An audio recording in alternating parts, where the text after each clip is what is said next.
Hello, and welcome to Tartan Touchdown and Conversation with. We've got another massive guest lined up for you today, someone who's done it all in the world of American football, down under and beyond.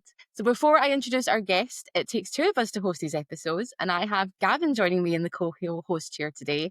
And if you didn't know already, Gavin is a massive flag football fan, so I can already tell he's really excited for this one. How are you, Gav? I'm very good. I'm very excited for this one. I will say, with our guest, we're recording early. There is coffee in this mug. So, yep, it's an early wake up call, but really looking forward to today's conversation with Paul. Yeah, absolutely. So today's guest has had an incredible journey in American football, from growing up in Sydney, chasing the college football dream in the US, and to help now shape the future of the game in Australia and beyond. He's represented, he's coached, he's built programs and opened doors for the next generation, and it's a real privilege to have him on. So please welcome to Tartan Touchdown, Paul Manera. Paul, welcome to the show. How are you? Very well, thanks, Sarah. Yeah, it's great to be here, and yeah, I'm looking forward to talking with you and chatting with you all things American football. Yeah, perfect. And all about you, which is great. Because if you are new to In Conversation With, where we tell the whole story of people involved at all levels of the game that we love and enjoy. So from the first interactions of the sport all the way up to present day. So, Paul, with this in mind, what sports were you playing as a kid growing up in Sydney? Rugby union, rugby league, cricket, basketball, athletics. That was kind of like, yeah, the sports that I did as a young kid, and I probably excelled more in rugby union. And lucky enough for me, yeah, that's where I started my sports career, I guess. I mean, we could all guess it would be rugby. I feel like that's pretty much the Yeah. Australian way is rugby, or Front there's no way row, at all. second row, lock, breakaway, a Name little it. bit of inside centre. Then they said, no, you're not good there, Paul. They moved me back into the forwards. That's where I learned how to bend my knees and run into people and hit, like tackle and block and stuff. So I credit rugby union with that. So I guess maybe with that in mind, Paul, were there any particular athletes that inspired you, perhaps from the rugby world when you're growing up? Look, the Ella brothers who played rugby for a club called Randwick, they all played for Australia. They were awesome to watch, very entertaining. And just, yeah, I would say the Ella brothers were a big inspiration to me when I was a young kid playing rugby union. I can't even pretend that I know who those people are. Oh, there's a joke I'll come up earlier because I'm Yeah. so. The Yeah. thing is nowadays, like in Scotland, we're very good at poaching the great rugby players from abroad. We've got Sione Tuipulotu's doing pretty well for us. So. Yeah. Yeah. I don't actually watch a lot of rugby union anymore. It's been 41 years now involved in American football, and it's kind of like the sport that's It's kind your of like life. swallowing me. Yeah. Like at the age of 17 when I started, but my journey with American football probably starts way back to 1980, 1981 when I started actually watching the NFL on television. Yeah. So was it like readily available? Because it's such a interesting sport to have been available in the 80s, like across that way. Like Yeah. I would never have thought it was over there. So in the late 70s, all they would show was the Super Bowl, right? And then starting off, I think it was in 1980, they started to show just the playoffs, right? And that's kind of when I fell in love with the game, because the actual first time I watched a game of American football, I think it was on during a timeout. And I thought, oh, this is pretty boring. And I just switched it off to the next channel. And I think it was like a Rams. I can't remember who was playing. I think it was like a Cowboys Steelers game. And that was probably when I was like about 11 years of age. And I thought, oh, well, this is boring. And I just switched the channel and didn't even give it a chance. And what actually happened was a couple of years later, I turned on the TV and it was a sports show, and they just happened to be explaining the rules. And they said it's 4 downs to get 10 yards, and the penny just dropped. And I thought, oh, well, that's pretty easy to understand. And then from there, I started watching the NFL and the playoffs, and developed a real love for the game, but also more so a fascination with the game as well. I wonder what it would be like to wear a helmet and run into people. I would be invincible. I could run through brick walls and nothing could hurt me. And then seeing these long passes through the air and seeing like breathtaking, touchdown catches. And as a young kid, it was just, I thought, oh, that's fantastic. How do the receivers get open like that? How does the quarterback know where to throw the ball? How come the corner can't defend that play? And how do they do that? So there's a lot of fascination in the game. And then I just fell in love with it. I actually wrote a letter to Channel 9 at the time and I said, can you guys get the Dallas Cowboys and the Oakland Raiders or the San Francisco 49ers out to Australia to play a game? Because if you did, I think that it would really help the game grow here in Australia and lots of people want to play it. And I didn't even get a reply. You're probably talking like 1982. American football wasn't really played in Australia then. There was a team that played back in Australia back then, but they were a group of workmates who got together and formed a team called the Waverley Oval Raiders. And I didn't even know about it, but they kind of would just play pickup games against people like other, groups of guys that they could get down to the local park to play against. But that was like the very, very, very early beginnings of American football. But it wasn't until 1984 when they put an ad out there in the local newspaper to say, hey, if you're interested in playing American football, turn up to Parramatta Park. And that's what I did. And I went down there and there was about 300 people there. And they just said, where do you live? And I gave them my suburb and they said, okay, go stand over there near that tree, right?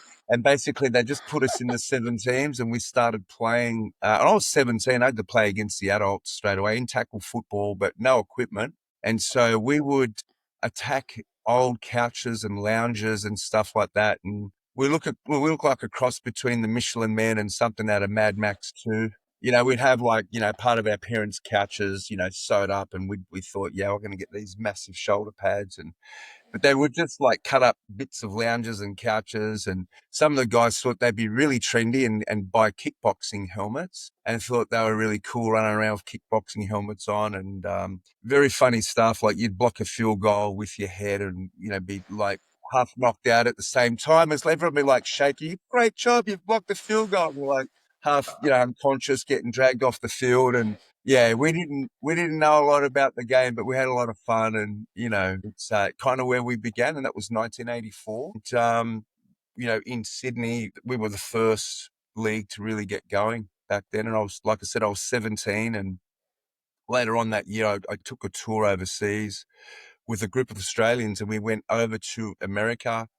And we watched the University of Hawaii play the University of Iowa. Then I watched the Chicago Bears play the San Diego Chargers. I'm still 17 years of age, and we picked up equipment for the first time. One of the guys in Australia, Fred Burson, who I call the father of, sorry, getting a bit emotional. Fred's the father of American football in Australia. He would buy equipment, and so he set us up on this tour, and we all picked up this equipment. We're in Los Angeles and we get helmets and shoulder pads for the first time. So we're running around in a car park at a hotel next to Disneyland, running into each other.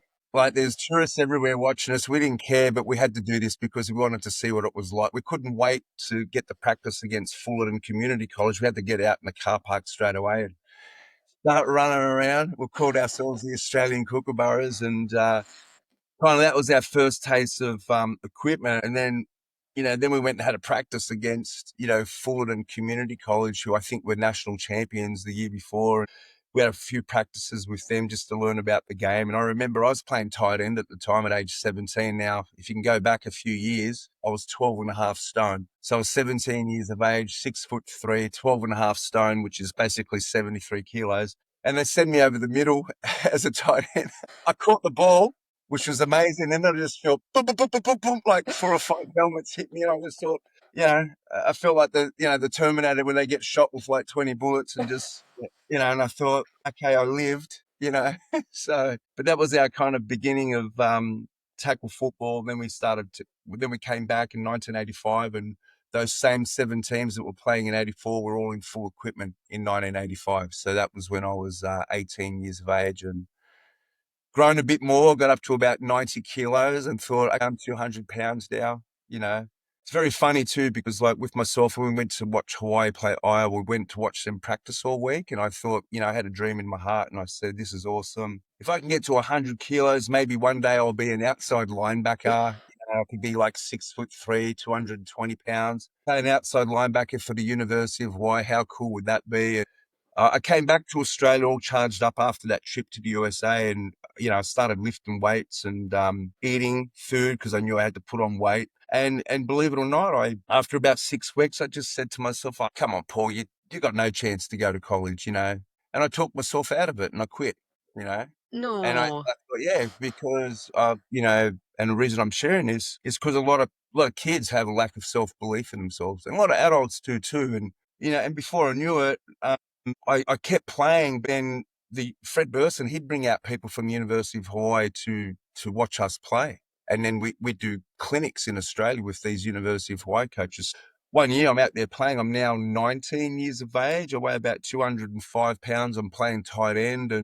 Sam Papali'i, who was from the University of Hawaii back then, he came out to do some recruiting.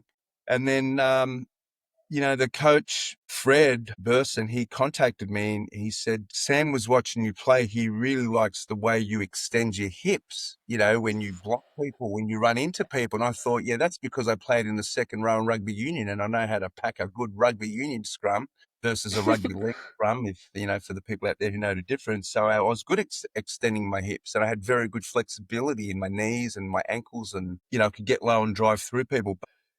And I was taking a second trip overseas at the age of 19 and in 1986. And they said, look, Sam's got some tickets for you when you go to watch Hawaii play BYU in 1986. Anyhow, so I turn up to the University of Hawaii again 2 years later. I'm now 19 and had paid my own way for that trip because I'd been working full time at the age of 15. Started off as an electrician, apprentice electrician. And so Sam gets me there and he goes, listen, Paul, I watched you play in Australia. I really like the way you move your hips and extend. And he goes, you must wear big shoulder pads. He goes, because you look bigger to me in Australia, but what you look now. And I said, he goes, but look, you come out here and you run a 4.8 and a 40 and I'm going to give you a scholarship. And that's what he said to me.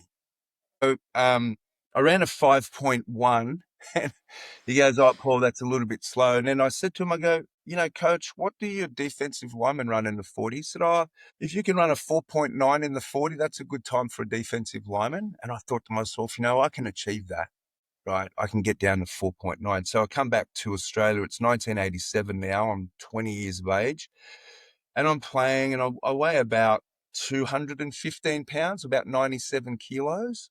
And I made the move from tight end to defensive end. And I was playing as a 5 technique. And a 5 technique, for those who don't know, is basically my inside eye is going to line up opposite to the outside eye of the offensive tackle. And I started having a lot of success. Get around the outside. I'd sack the quarterback.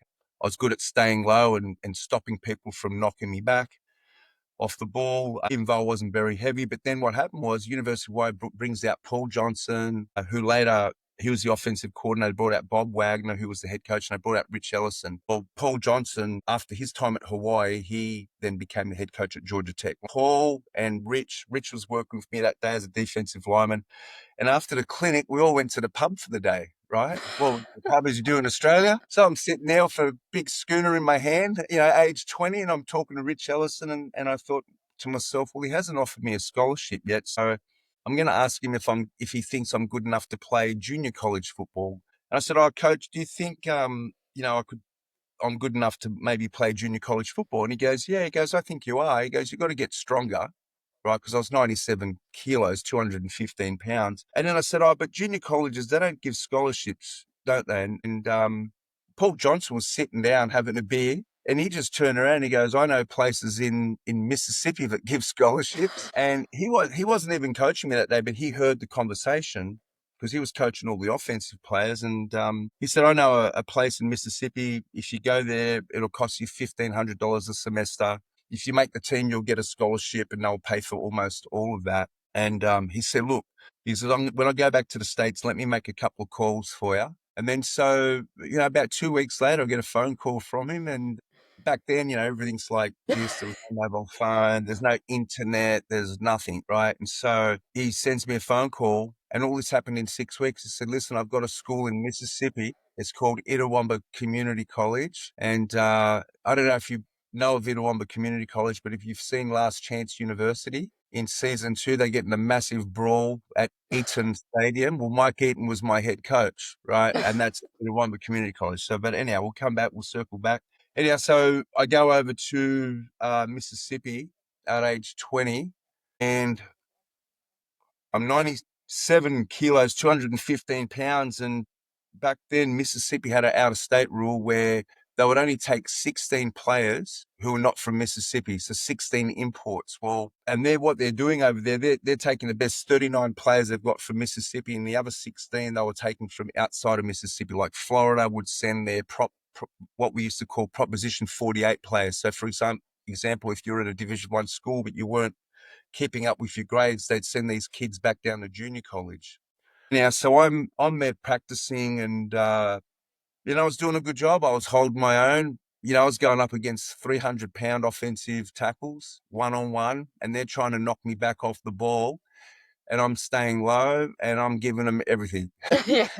And the coach said to me, he goes, Paul, he goes, you're really aggressive. He goes, I underestimated you when I saw you when you got off the bus because, this skinny, scrawny, scarecrow-looking, bloke. But I had absolutely no fear, you know. And a couple of days later, he come up to me and goes, look, you're better than some of the players I've got here in Mississippi. He goes, because you're out of state, we take the top 16 players who are not from the States. And he said to me, he goes, I want you to stay here. I want you to still practice with us because you're doing so well, but we're probably not going to be able to sign you this semester. I said, okay, coach. And then he said, but still come to practice. And so I kept coming to practice, kept coming to the camp. Then a couple of days later, one of the other players who was an out-of-state player, he didn't graduate properly from high school. He had to pass what they call a GED exam, general education test. So coach comes up and he goes, Paul, so-and-so is academically ineligible right now. And I said, he's got to pass an exam. If he doesn't pass that exam, he said he can't play the first game because he's got to go to another state to take this exam back into Tennessee, which is the state where he came from. They said, he's not playing the first game. They said, we want you to bring your gear. You're coming on the bus. You're staying in the team hotel. Sorry, this is hard. That player, he passed that exam that day of that first game. So, I got cut 2 hours before the game and, 40 years later, whatever, it still kind of strikes me. But, the good thing is, I think the coach was always honest for me in the same way I am with my players. And I just said, look, just be honest with me if you think I can play. I said, I think you can play. He goes, I think you're going to be a great player. So I stayed there. I worked out, got in the weight room, started lifting weights and eating and got up to about 102 kilos, about 225 pounds. And then I came home for Christmas, saw my family, and then went back in January. And I remember now I was stuck at Memphis Airport and I rang the coach up and said, oh, coach, look, I'm stuck at Memphis. It's snowing. Because the whole state of Mississippi would shut down when it would snow. And I said, and he goes, hey, Paul, he goes, look, I've been watching the way you've been working out, in that whole semester. And he goes, I've got some money for you. And I said, oh, does that mean I'm on scholarship? He said, yep. And so I got offered a scholarship there. Then I went and played defensive end. And then a few weeks later in spring, one of the offensive linemen, 6'5", 300-pound guy, decided to quit the team and go back to live in Florida. I think he was homesick.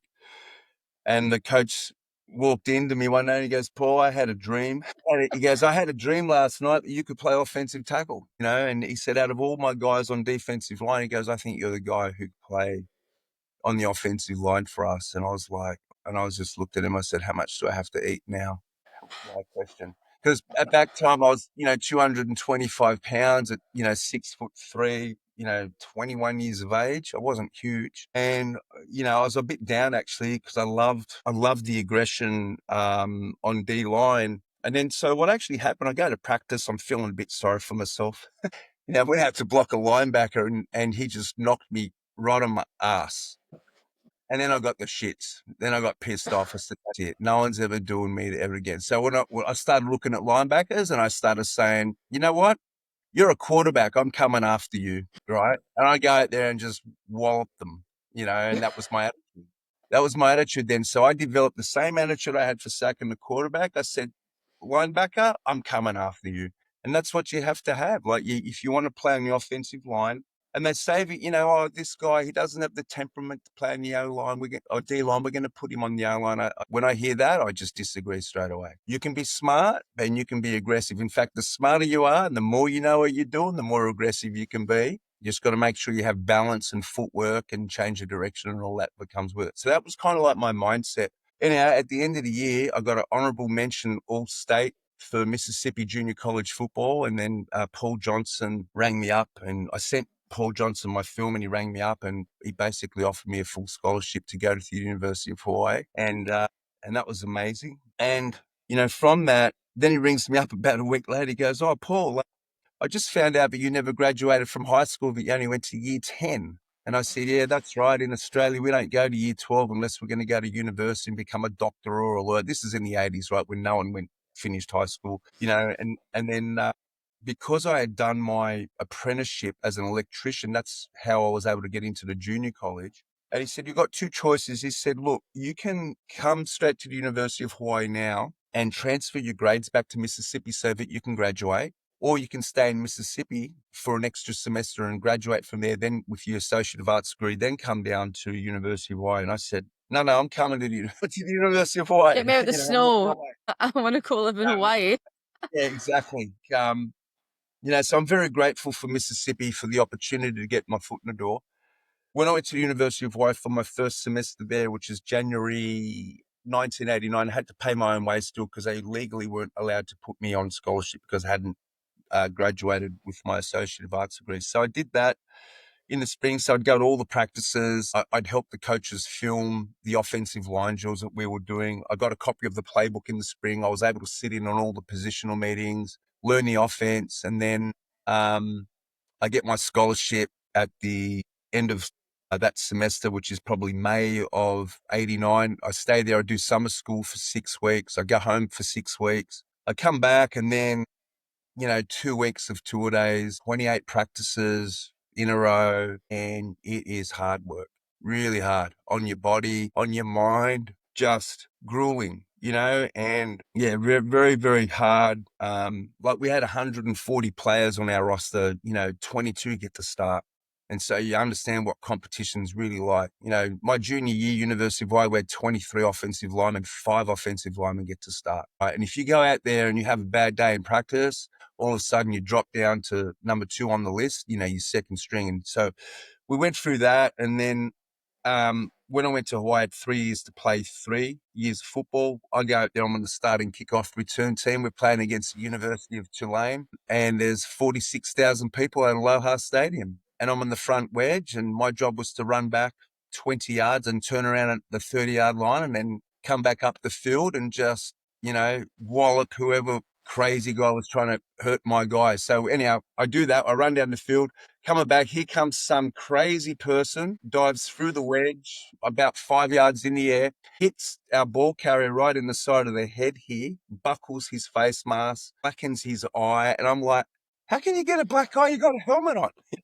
But that's what happened. And that was the introduction to college football. And played there for three seasons, 89, 90, 91. Was academic all conference my senior year for Western Athletic Conference. I got to play in our first ever bowl game in 1989, the Aloha Bowl. We played against Michigan State. And back then, Michigan State was quite a good football team. Got to play against the University of Notre Dame my senior year. Played against Brigham Young University. Detmer wins the Heisman Trophy. They're ranked 4th in the nation, 1990. We come out with beat them really badly, 59-28 on national TV. So lots of really cool experiences. I mean, if I could do it all again, I would in a heartbeat. Yeah. Because education, academics, like everything that I got, like a scholarship these days to University of Hawaii is worth probably $35,000 a year, which is probably $50,000 Australian. So if you're there for 5 years, it's probably $250,000, and so I hear about kids now, they graduate paying off student loans. So I'm very lucky and very privileged. Yeah. I'm very That was, grateful. yeah. What an incredible line, and just like totally putting, because also when you spoke about how a lot of people maybe don't have that kind of self-belief, like it is totally just that I'm Yeah. here, I'm going to make the most of any opportunity I'm given, especially as a young man in the 80s, and said trying to make that like American dream almost. When you kind of first went over, especially to Mississippi, right? Who maybe a lot of the people who live in Mississippi don't really leave Mississippi. Yeah. Did you find it was a bit of a culture shock when you went there, or were people like, Who is this guy? It was a huge culture shock. Like I come from a place like Sydney, very cosmopolitan. You've got so many different nationalities and different cultures in the same, city. And then like in Mississippi, all the blokes have snakeskin boots, snakeskin belt buckle, big belt buckle, cowboy hat. I learned how to chew tobacco in Mississippi, and kind of fit in with the crowd a bit. It was different. A very big culture shock. And, they used to ask me questions like, oh, do you have a constitution in Australia? And I go, oh, I don't know. And they would say, well, we have a constitution that says we're free. And I said, well, I think I'm free. I'm allowed Great. to have a beer in a pub. I think I'm free in Australia too. I just don't know if we've got a constitution because I never really paid much attention to Australian politics. But look, it was certainly, for me, Mississippi was definitely the right place for me, and even though it was a culture shock, like the people were fantastic. They were very friendly. They were very intrigued. They wanted to know more about the Aussie guy, and yeah, it was good. It's good to learn different cultures and stuff like that. So, like I said, I learned how to chew tobacco, and ate a lot of catfish and black eyed peas, and went in Yeah. Mississippi. Do as the Mississippians do. You Yeah, know. for sure. And I guess when you went to Hawaii, that was much more a similar kind of vibe Yeah. to being in Australia. Hawaii was a melting pot. It's like Australia. And if like, a lot about the history of Hawaii, we used to speak a lot of pidgin English, right? Because what happened was they brought in a lot of people from a lot of different countries, like Portuguese, Filipino, Chinese, Japanese, and they'd work on the farms, like the pineapple farms and the plantations in Hawaii. And they brought them into work. And so they developed their own style of English, and they call it pidgin English, where they shorten their words. And they'll say things like, hey, talk story bra, means, hey, mate, let's have a chat. You know what I mean? Right? Talk story bra. So bra is short for brother. Talk stories, let's have a chat. And so a lot of broken English, and so that was really cool. Like the University of Hawaii was, such a fantastic experience. And like for me personally, when I went over in 1986 and watched that Hawaii play Brigham Young, and I was 19 years of age, like just the tears rolled out of my eyes. I said, I got to do this. I don't want to die wondering. I don't want to go to my grave wondering, would I make it?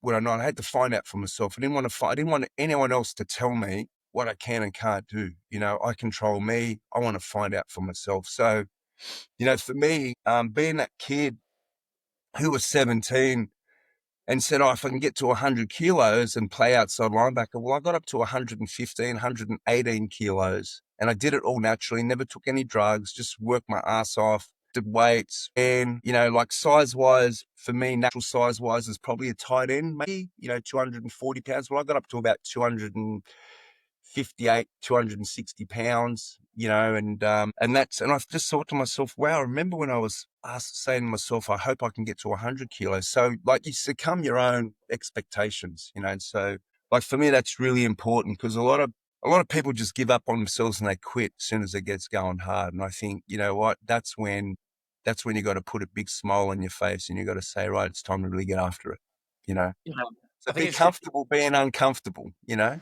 I think that's great advice. And I mean, this is not about me, but I mean, I remember I had a very short time in playing contact, which is not worth writing home about, but maybe not obvious on the recording here, Paul. But I'm 6'7" myself. I went to uni and played with the team there, and I thought, yeah, I'm going to be a wide receiver. But then you look a lot bigger in pads, and then all of a sudden, slightly think, okay, you'll be great at tight end, and we're going to double cover you. And it's like I'm still 190, and then and you talk about leverage as well. And I remember like I come up against a guy who's about a foot shorter than me, but he pancaked me and just put me on my back because it's all these things that you've got to learn. You've talked about, the technique, the nutrition, the weight training, and to be honest, even just having that resilience to keep going because we're seeing a lot now obviously the GP flag program, youngsters in there, both male and female, who haven't really played the sport for a long time, but it's amazing what they learn when they keep going. And similar in the contact scene as well, we've seen a lot with particularly in Scotland, with young players who've only been playing the game for a couple of months. But if you Yeah. invest time and that energy and you stay with it, all these opportunities are wide open to you. 100%, you know, and I was a guy who became an electrician at the age of 15 because my dad said, you know, electricians make good money. And I was working in the railways, you know, underneath carriages, in between the motor and the chassis of the train. You know, I'd go in there and I'd pull out the brushes and replace the engine brushes. And I was doing that at the age of, you know, 15, 16 years of age. And then from doing all of that, then to graduating from the University of Hawaii with a Bachelor of Business Administration with a major in finance at the age of, I think, 24 years of age or 25 when I graduated, you know, and so like to me, yeah, I think, you know, like football's taught me a lot of things in life. It's taught me that, you know, if you believe in something and you have a burning desire, you can achieve anything you want in your life. You know, and to me, like things like that, and I think, you know, people give up too quickly now as soon as they have a setback. That's sometimes when you gotta, you know, learn from your setback and then say, okay, what went wrong? You know, how do I fix it? Whatever. And then you move on and you just become stronger. You know, one of my sayings to my players is, you know, what doesn't kill you makes you stronger. And I'm a very, very strong believer in that because it is, you know, tough times create strong people, you know, and that's what happens. And so you're going to get setbacks, and you're always, whether you're a player, whether you're a coach, whether you're mum or dad or, you know, business owner or whatever. I mean, we run a business now here at Bring It On Sports. We employed 191 people last year, you know. Yeah, we have setbacks, challenges all the time, you know, and you just got to get on with it, you know. And I think football kind of taught me that because the road I had to take wasn't an easy road. But with that hard pathway became there's a lot of knowledge that I picked up along the way, and I've helped other kids get scholarships. You know, I don't know if you know about him, Gotsis. He's an Aussie who's playing for the Tampa Bay Buccaneers. This is his 10th year in the NFL, you know, and that came through my connections with Paul Johnson, who later became the head coach at, you know, Georgia Tech University. But the thing for me is, you know, when I finished playing at the University of Hawaii, I said, well, you know, I'm not good enough to go to the NFL. I wasn't big enough, you know, like I think I was tough enough. I have no problems with that. But, you know, back then the standard was probably 280 pounds minimum to play on the offensive line in the NFL. And most of the guys who were 280 would then bulk up to say 300 to kind of, you know, make sure they're heavy enough. It was very hard for me to carry the weight that I was carrying because of the frame that I had. Like size wise for me, would have rather, you know, probably been better to be like a tight end. But, you know, so that was my challenge. That's where my college football career ended. I didn't go to the NFL, but I had this burning desire to come back to Australia and share what I achieved with the sport here and really help it grow. You know, and that was where I was probably emotionally connected to that, you know, and I probably could have stayed in the States and coached over there if I wanted to, because I did a semester, you know, working with Kenani Matalolo, who's now the head coach at San Jose State. Well, before that, he was the head coach of the Navy Academy, and also Mike Seawalk. Mike went to Georgia Tech and coached there for a number of years with Paul Johnson. And, you know, so what I did is when I finished playing, I said to Bob Wagner, who was the head coach, and I said, look, I want to go back to Australia and coach football. Can I be a student assistant coach? And he said, yes, you can. He goes, this is great news. He said, Kenny Matalolo, who used to play quarterback for us, and has been a graduate assistant for the last 2 years. We've just hired him as an offensive line coach. You can assist Kenny and you can help Kenny with offensive line. So we would set up the drills for spring football. So I would help coach, and then we'd go back and we'd watch film, and there's me and Kenny sitting there, and Kenny would say, look, on this play here, what do we do, Paul? Do we give that offensive lineman a plus or a minus? And I said, look, give him a plus, you know, but tell him to take a better first step. So I'm helping Kenny learn O-line, and then, you know, Kenny comes back to Australia and stays at my house. He's on a recruiting trip now, and there was another kid there, Nick. I can't remember his surname, but, you know, Kenny helped us then set Nick up to get a scholarship to a junior college in California. And that's kind of, you know, what happened. And then I come back to Australia, I start coaching. I was pretty insane when I first started coaching because I was so full of you know, football was like the military. Yeah. You know, like if practice started at 7, everyone better be out there ready to go at 5 minutes to 7. Whereas come back to Australia, that's 7 o'clock. There's, you know, bloke having a cigarette in a car park, putting on his, you know, football pants. And I'm like, hey, training started like 5 minutes ago, you know? So, yeah, they didn't really like me at first when I first came back, you know, from the US, because I was just full of that energy. I was, you know, 25 years of age. I'd just been through a system where like it's tough. You're working it hard every day and you're going all year round and, there's 140 people on the team, 22 get to start. And that's what I came from. Right. And so it was hard for me, really hard for me to adjust at first. I was Yeah. just young and immature and I thought I'm going to come back to Australia and everyone's going to want to listen and learn from me. But they didn't, they just want to play, and, Yeah. and I'm more adjusted to it now than what it was when I first came back. And I get it now, I get it. They just want to go bowling on Saturday night. They want to get their ball and they want to bowl it down and get a strike and come home. They don't want some guru coming along telling them how to hold the ball properly, how to stand and step and this and that. They just want to play. And for a big part of it is that's still how it is today. People want to play and enjoy themselves and have fun, and I get that, and I'm totally fine with it. But back then it was different for me. I was trying to probably just change things and make it to what I was used to in America. Yeah. But Paul, yeah, did you find when you came back, because obviously you've been away consistently for like 5 years, like at this yeah. point when you first came back to Australia, what was the kind of mood around like the NFL? Had it like changed? Had it grown in those 5 years, or was it still relatively the same as when you left No, it? so when they started the playoffs, and then when I was moved to the States, they started to show, actually before I even went to the States, they started to show Monday night football on Tuesday nights in Australia. Right. So that probably started in 84. That was back when the Chicago Bears beat the New England Patriots back in those days. Were you guys even born? I'm not sure. No. Uh, That was the no. 1985 Super Bowl. So it went from just the playoffs, or actually went from the Super Bowl to the playoffs and the Super Bowl to then Monday night football, one game a Well, week on Tuesday night. And we would get up, we'd all get together with our mates at 11 o'clock at night on a work night, and that's how, so the NFL did start to pick up definitely from there, yeah. and Then now we yeah, pay TV, it's yeah. everywhere. It's Yeah. everywhere, right? It's Yeah. everywhere. 4 or 5 games a week of college football. Yeah. Yeah. Now I'm I too just mean, busy. Now I'm too busy to watch the NFL or college yeah. football. Too busy coaching and doing everything else. So Too too busy being Paul Manera. Let's just say yeah, too busy. um, and so I guess because you mentioned it when you were talking, even when you were there in Hawaii for your first semester before you were playing, because you yeah. were waiting for the scholarship to come in.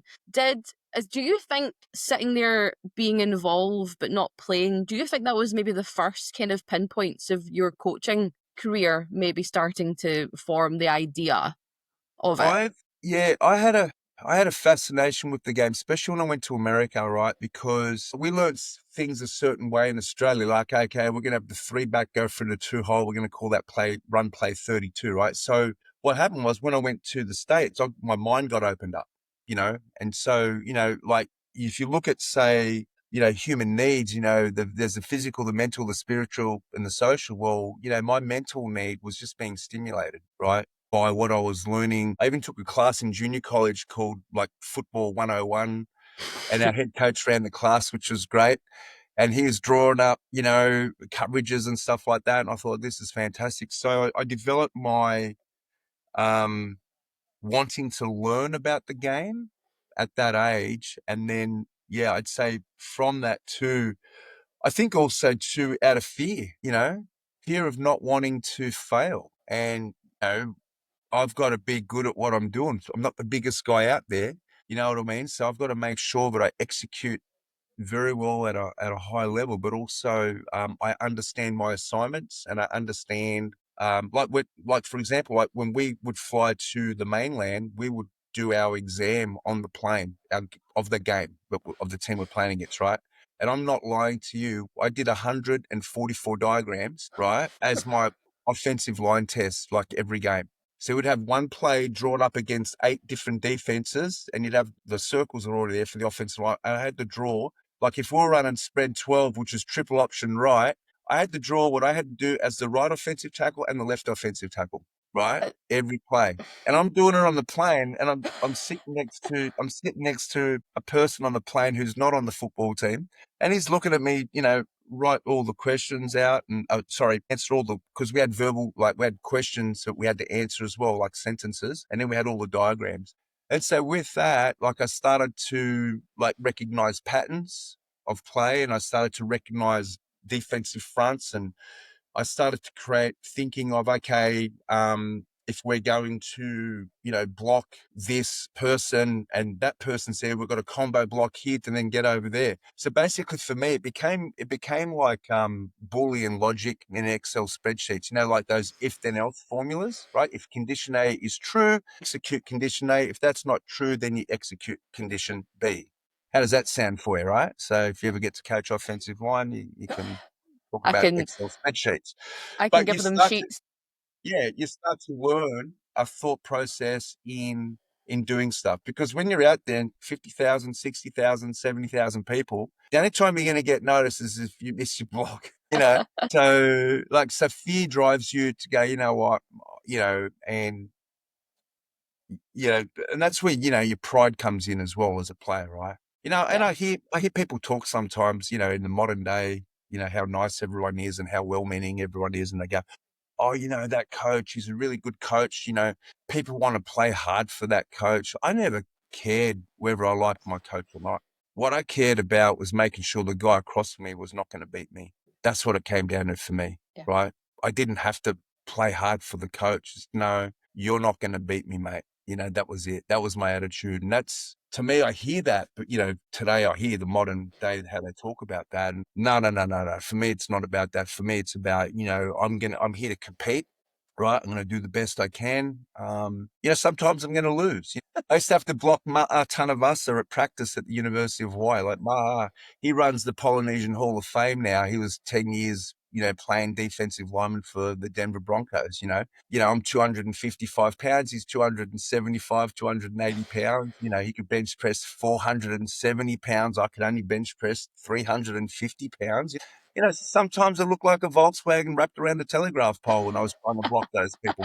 But that Volkswagen went very fast and very hard every time, yeah, and that's just the mindset that you have to have if you want to be a competitor. You know what I yeah. mean? Sometimes you're going to do the best you can, but you're going to lose. And from that, that's how it is. So Yeah, no, yeah, well, thank you for walking us through all that. That was absolutely, I mean, just to learn about you as a player and kind of the resilience and the tenacity, it was incredible. And I guess because we're now talking about your coaching, so let's talk about your coaching kind of on the international kind of stage. So you've yeah, obviously kind of been there, done that, wore the t-shirt. Obviously, kind of originally we were the Australian Cyclones national gridiron team, and then we're the hmm New South Wales Wolfpack, and obviously we coached in Japan for a little bit with the Recruit Seagulls. Like, yeah. how do those opportunities just come about? Well, with the Wolfpack, what happened was I started obviously coaching, and I was still playing in Australia when I went back, but I was coaching as well. And then what happened was I got the opportunity to go to Japan and coach for a year as the offensive line coach. So I took that on board, and I had to coach in Japanese, so they sent me to school in 6 weeks. So David Stant was a former teammate of mine at the University of Hawaii. And so Japan came over and recruited him to go back there and coach. But because I had a burning desire to come back to Australia, I went back to Australia when I finished my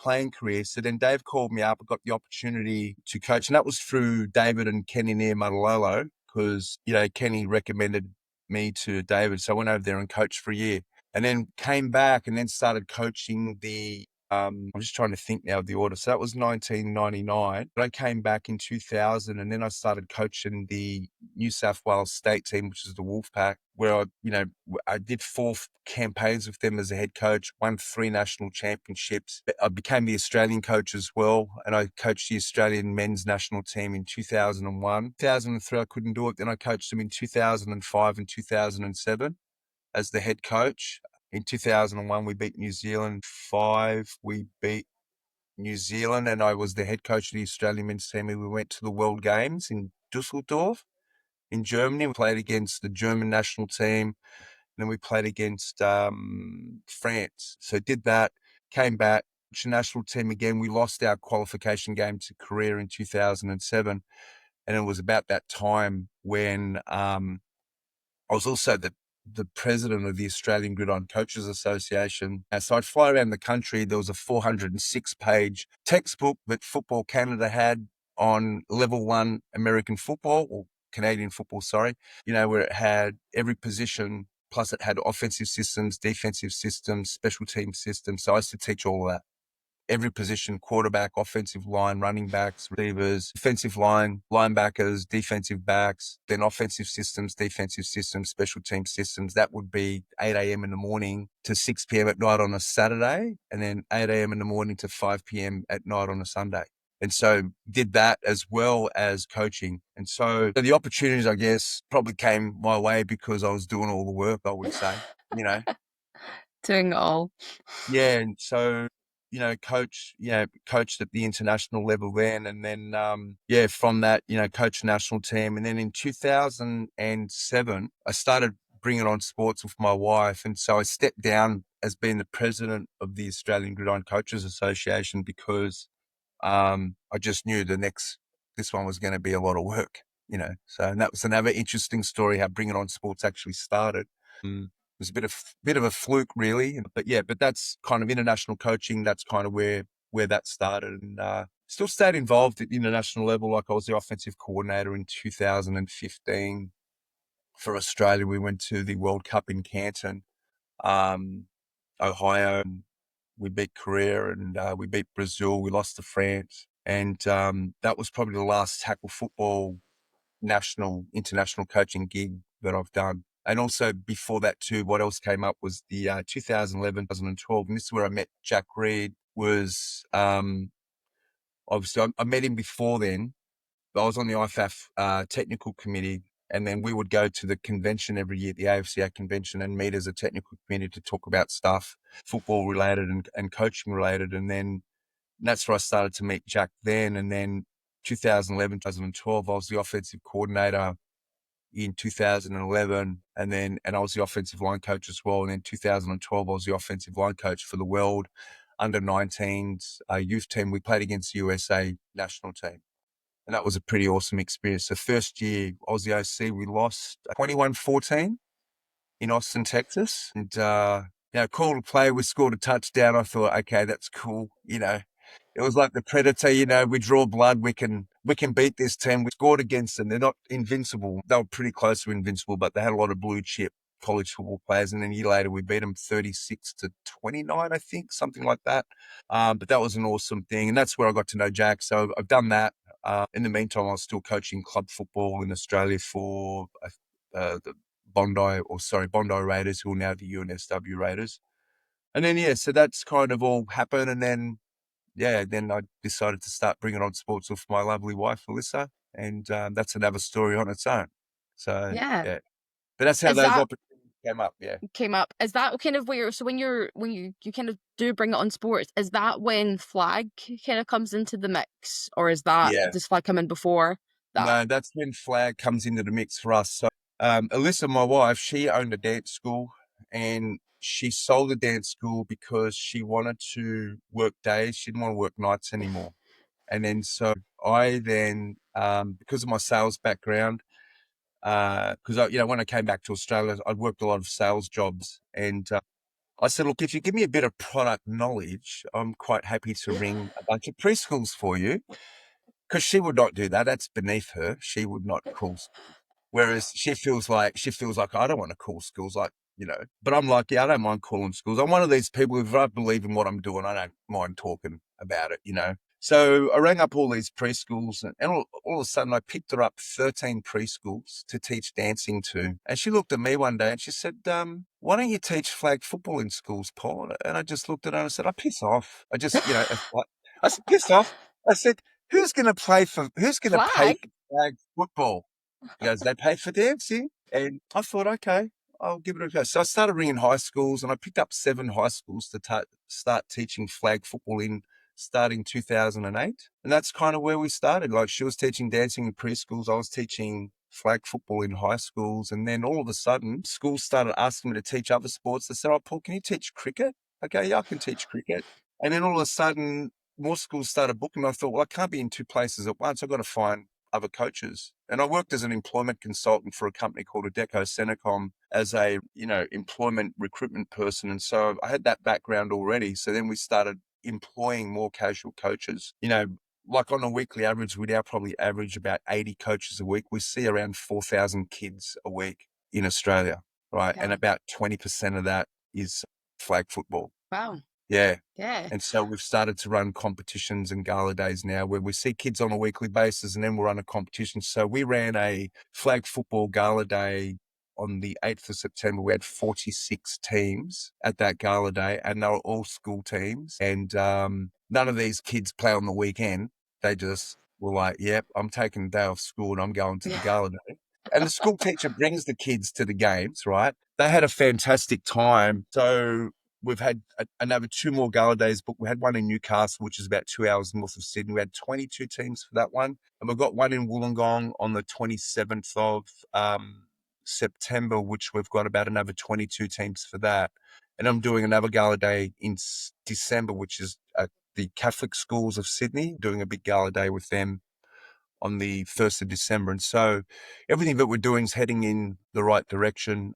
We've been doing this now for 18 years. And so in 2023, American Football Australia, who are then called Gridiron Australia, they came up to me and they asked me, they said, Paul, look, would you guys like to run the sporting schools program for us nationally?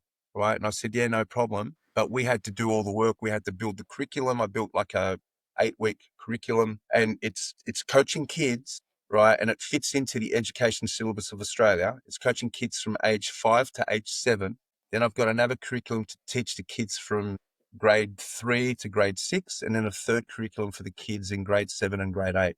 And so what happens is the sporting schools get government funding to have us go in there and teach the sport of American football. So we're the exclusive provider for American Football Australia. And yeah, we've got coaches all over the country working for us. So in Sydney, we teach sports, dance, fitness, wellness, and self-defense. Outside of Sydney, we just teach flag football.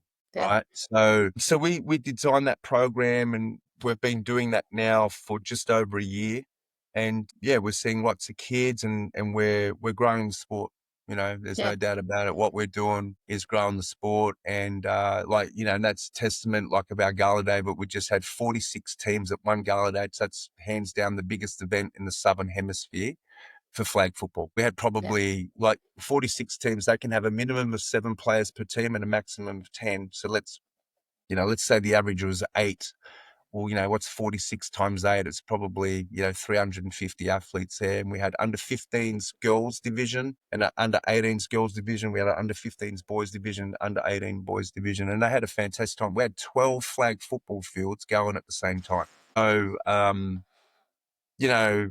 just really proud of what we've been able to achieve because we just started teaching this, off my own back and yeah, we just get callbacks year after year after year after year. We've got clients we've had for 18 years. And so, for me, I'm just very, very proud of what we've achieved. And, and I just, I owe this to, my time, playing in America, you know what I mean? Like just the resilience that we learned, because when you're in business, it's the skill. It's not just the skill of teaching flag football. It's the skill of running a business, and scaling that company. And now we've got 7 full-time staff, because there's a lot of moving parts when you run a people's business, and so, and with that, I guess, getting a degree in business and learning business and then also learning the sport and kind of combining all of that together. It's a skill and I'm just very proud of what we've been able to achieve. And, and I'm, as far as I'm concerned, we're just going to continue to go down that pathway. And, I also thought about it growing outside of Australia as well and going into other countries and just seeing what we can do in that space, because I know that we've been helping the sport in Australia and I'm quite confident, because we've got the system set up. I'm quite confident in our ability to do that in other countries as well. Paul, I think we're seeing so much growth around the game, and I think as we record this yesterday, there was BBC Sport actually talked not only just about how well things are going in Great Britain, but actually how things are really growing in Australia. I think LA28 getting flag football there is a fantastic milestone, but in some ways it's low hanging fruit. You're doing it in the States, but the amount of work that's going into keeping it permanently on the agenda with Brisbane in Yeah. 30. Obviously, having that pipeline of talent, kids playing it on the national curriculum, I think that's a fantastic thing. That's one of the key, I guess, enablers to really helping the sport to grow sustainably. Yeah, no, definitely. And so, like, to me, schools is a great place to introduce the sport.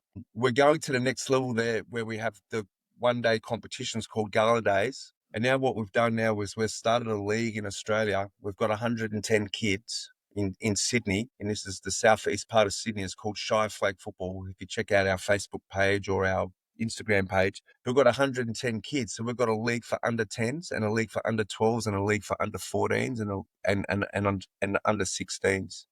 And in that space, we've got 110. We didn't get many adults sign up, but I've told the adults to come down. I said, get 10 of you together. You can come down and play socially, right? And relive some glory. But I'm just so excited by it. You know, my goal is, but I want under sixes playing flag football and Yeah. under eight. So we had two kids who were under eight that registered. Because there wasn't enough, I've moved them up into the under 10s team. But can you imagine what those kids are going to be like by the time they're 15 years of age, Yeah. right? They've been playing for, say, 7 years, a fun game that's no contact, it's inclusive, it's simple, it's creative. Like they get to, obviously I'll give them a playbook. I've ordered risk coaches for them all. And I'll give them a playbook, but I'll say, hey, this is just a guide. You guys can make up your own stuff.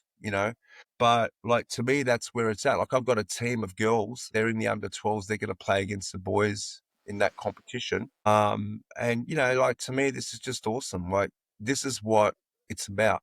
It's Yeah. about creating opportunities.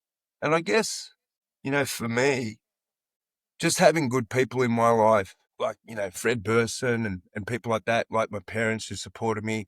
I just always felt like, I don't know, it just felt like if I didn't give back, I'd be doing the wrong thing. You know? Yeah, it's very, excuse me. Yeah, it's very moving for me because, like, I just know what we're doing is making a difference. Yeah. Yeah, for So, sure. Because what like Dan mentions it all the time, but like part of the reason why I think flag football is so loved is because you mentioned it is it's so inclusive. Like kids that yeah, don't maybe fit definitely. into like another sport, or they don't quite fit the molds for rugby or whatever it is. Like flag is so easy to pick up. Yeah, Like it's not difficult. It's not complicated. Yeah, and I think it's just incredible. Like how it's just so easy, and it just means that if you don't think you fit anywhere else, you can fit in at flag, and we'll take you with an open arms. yeah. I think too, it's the strategy of the game. I think for me, that's probably one of the biggest things that's kept me involved for as long as it has too, because I love the strategy of the game, the X's and O's side of it. I love the people side of it as well and the technique side of it. But I think that being that creative mind, like, trying to like because you're always solving problems, whether you're an offensive coordinator or a defensive coordinator, you're always trying to find ways to solve problems. And kind of me working with Jack now in Great Britain, he's like, oh, Paul, I've got someone who I can bounce ideas off on offense. So, I'm always challenging him, and every now and then he listens to me and then puts in one of my ideas and makes me feel good about myself. And then sometimes it's like, yeah, thanks, Paul. Yeah, yeah. No, you're like, thank you for listening to me.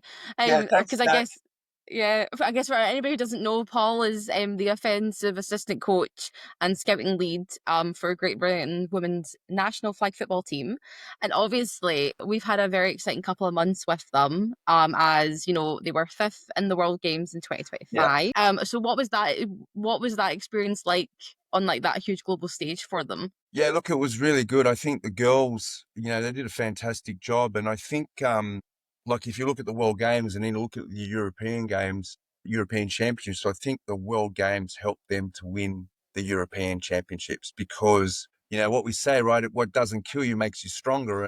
Like we beat Japan, right? So Japan's ranked third in the world. We beat them. Then we come up against Mexico, notably the best team in the world right now. And at half time, it's even.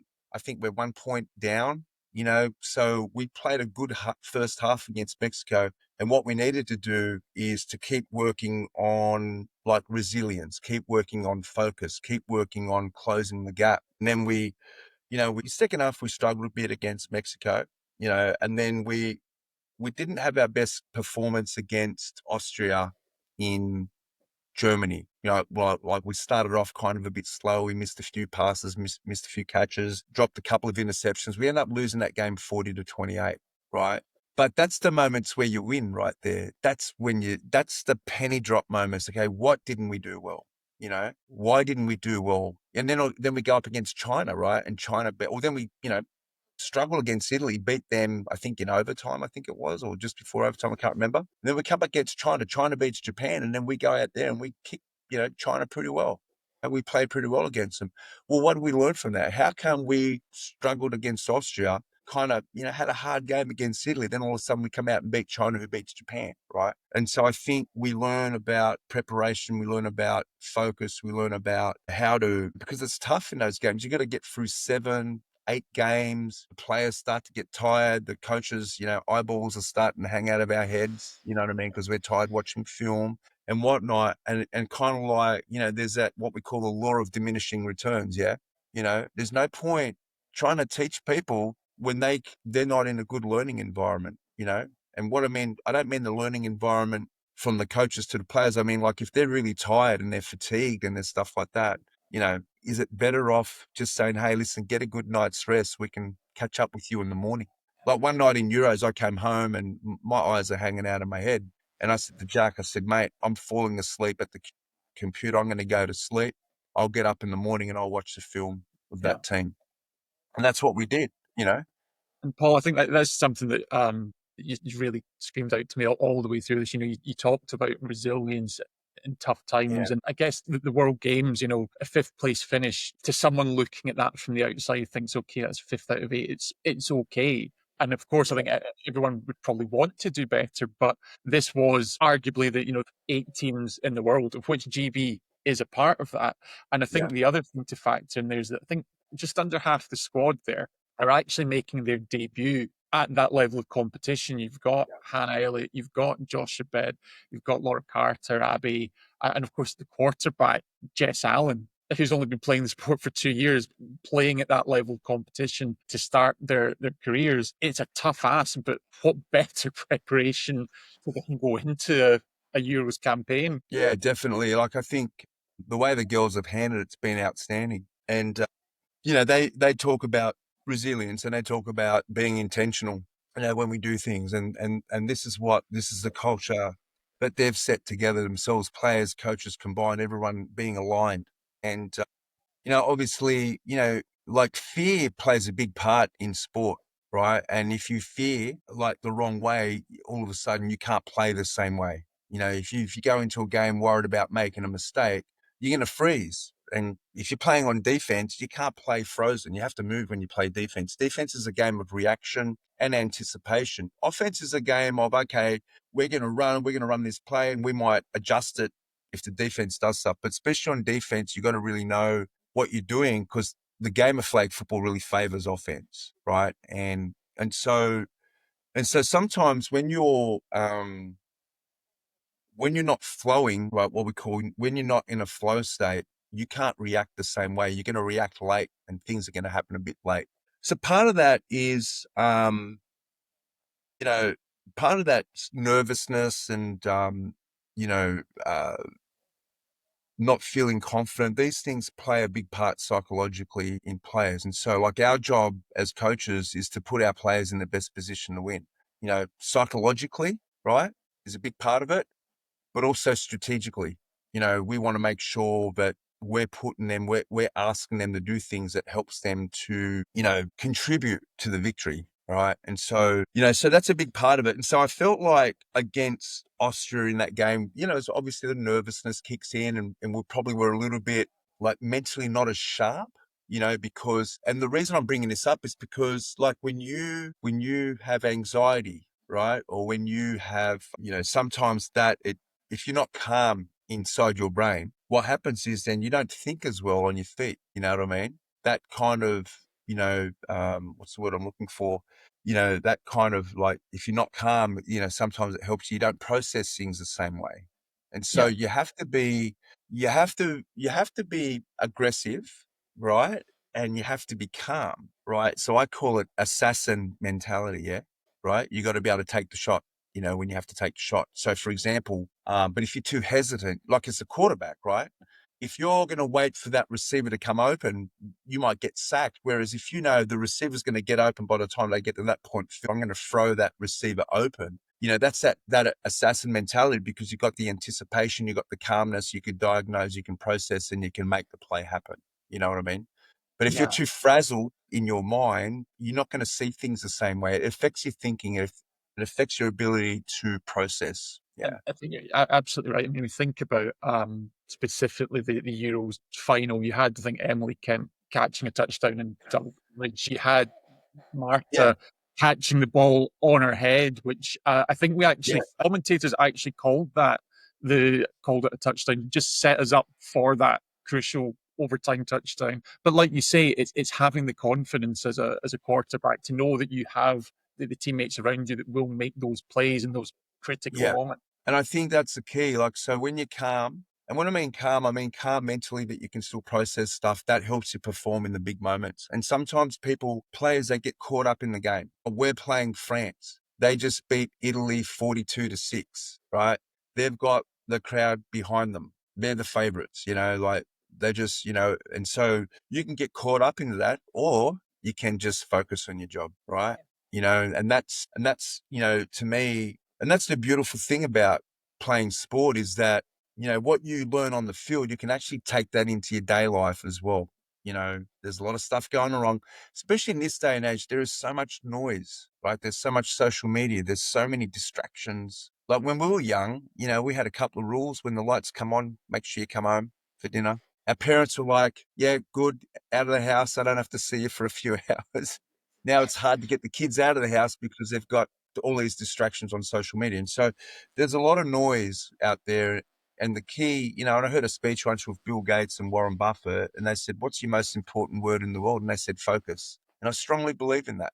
Focus helps, takes you away from fear.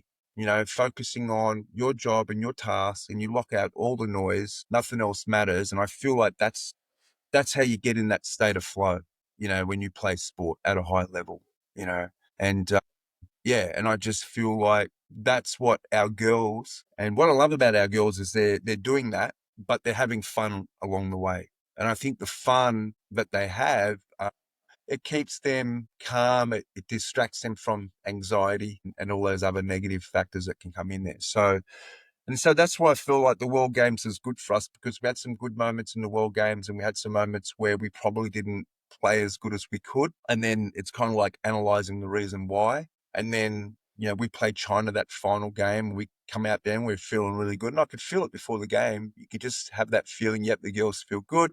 They feel confident. I can tell that they're focused, right? And they're going to play well today, And so we go out and play China, have a good win against them. And then I think all of that stuff started to carry through, so that when we got to the Euros, we had some tough times, but we kept our head together. I think we were down 21-6 to Austria in the final at one stage, right?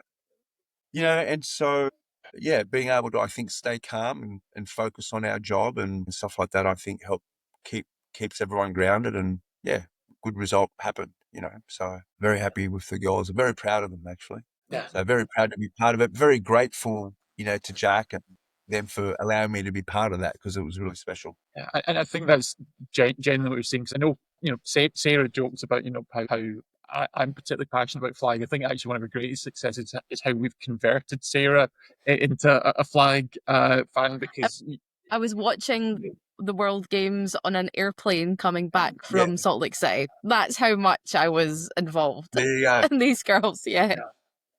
I'm surprised myself as well, because even though I taught flag football in schools for 18 years, like I was just teaching kids how to play. I wasn't really getting strategical with them. It was more about teaching them the skills and the rules of the game, and then they can go out there and call their own plays. So when I started to coach international flag, I still had to learn, because, these are the defenses they run in international flag. This is the blitzer. These are the blitzing strategies that they have. So I had to learn about that. And so I was actually quite surprised, because when you coach in the tackle football world, you think, well, okay, tackle football is way more complicated than flag football, right? There's helmets, there's blocking schemes, there's all this stuff going on, there's all these coverages. Flag football, I'm surely that's simple, right? But it's not. It's a different game, and strategically you have to learn the game and you've got to study the game just like you do tackle football. But I'm actually really loving flag football now. I think the reason is because it's stimulating my mind. There's a lot to it. There's a lot of different type of offenses you will see in flag football, but you won't have to necessarily defend against in tackle football. So, but the two sports help each other. Like there's concepts that I take from tackle football and I apply it to flag football, and probably more so from tackle to flag than flag to tackle. But at the same time too, there's things that you can do in tackle football which just won't work in flag football, because the quarterback doesn't have the same amount of time to set up to throw the ball. And I think that's the great thing, because we've talked about how accessible the sport of flag is, and how people can get involved at a young age. But at the other end of the scale, at the elite end of the scale, what we're starting to see is people are now talking about individual players. They're talking about schemes. They're talking about plays and moments. I mean, with the World Games, I remember seeing people, they're talking about that final between USA and Mexico, and should the US have scored with 20 seconds to go, talking about key decisions like that, people breaking down, do you send the blitz, do you send even a double blitz, when you've got multiple quarterbacks. There's all these different things that I think people think that flag is just this kind of spin off of people following the NFL, but actually no, there is this rich game with strategy and controversy, and stars are really starting to develop out of it, and it's just a really exciting time. Yeah, look, I can see the day. Like, if you look at the American Football Coaches Association, like, I'm sure it's not in a not too distant future, you're going to see like flag football coaches presenting there and having flag football breakout sessions. And it needs to be done because I think the world wants to get better at flag football. And I think people, like we got approached by some coaches from other countries while we're in Europe. They said, we'd love to come over and like learn, and like when I started coaching flag, one of the first guys I spoke to was Jack, and he looked at my playbook. He goes, Paul, that looks like a typical tackle football playbook. Thanks, Jack. That's what happens. It's that evolution from tackle to flag from a coaching perspective, but also what's going to happen now is the professionalism of flag, especially with the NFL announcement that they're going to start their own professional flag football league, which I do believe will happen. And then you've got the Olympics driving it now, which is, once you're in the Olympics, that's all about high performance, right? And I think playing at the international level, that's all about high performance. And what's going to happen is, strategies, and it's just going to become a forever growing, evolving game, just like tackle football is. If you turn on and watch the NFL in the 80s, right, you're probably going to see 4 down linemen, yeah, and then you'll probably see 2 outside linebackers standing outside of the defensive lineman on the line of scrimmage, right? Right, but since then, there's been so much more throwing and passing in the game. Usually, the linebackers now, all of them are usually 5 yards back, for example, right? So the sport evolves and it changes, and it's a cat and mouse game. The offense is trying to get one up on the defense. The defense is trying to annoy everyone as usual and try to, destroy everything. So they're trying to, and so the game evolves. And I think, like I'm starting now in my head to start to define things like, okay, single quarterback plays, double quarterback plays, under center plays, shotgun plays, right? Triple quarterback plays, right? Okay, when they're under center, what plays do they run under center versus what plays do they run on offense when they're in shotgun? And then obviously the other basics, such as, mismatches, which athletes they have. But all of this comes into play, and, and I think the sport's constantly evolving, and it's going to evolve a lot. It's going to evolve so quick that as people are developing this strategy, some people are already jumping ahead with a different strategy who don't necessarily know about this strategy. Oh, completely. There's going to be a lot of that stuff, and then it's going to level out, and at the moment, I think you're going to have, 16 countries going to the World Cup. You've got another, 3 countries still to be determined in Asia. I just think, the evolution of it's just going to continue to evolve.